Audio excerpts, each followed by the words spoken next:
Siang ini aku duduk di trotoar, seberang sana ada pagar tinggi.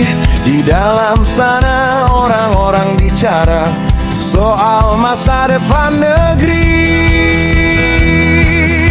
Sementara di luar sini perut kami masih minta diisi.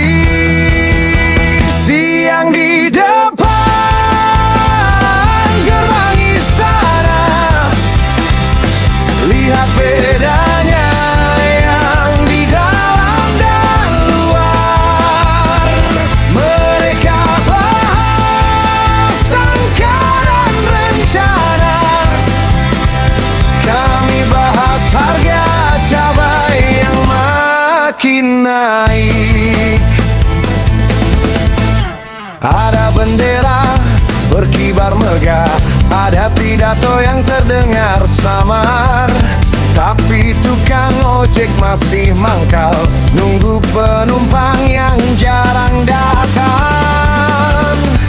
Tembonya tinggi, suaranya keras, tapi telinganya entah di mana. Siang di depan gerbang istana, lihat bedanya yang di dalam dan luar. Mereka bahas angka dan rencana, kami bahas harga cabai yang makin naik. Kami gak minta istana dibuka, cukup hati yang mau dengar.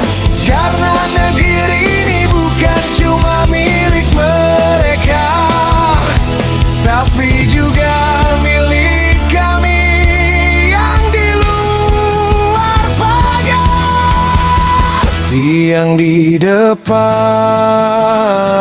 gerbang istana, semoga suatu hari nanti mereka keluar, kami diajak bicara, biar negeri ini jarang berani. Siang di depan gerbang istana, lihat bedanya yang di dalam dan luar. Mereka bahas angka dan rencana, kami bahas harga cabai yang makin naik.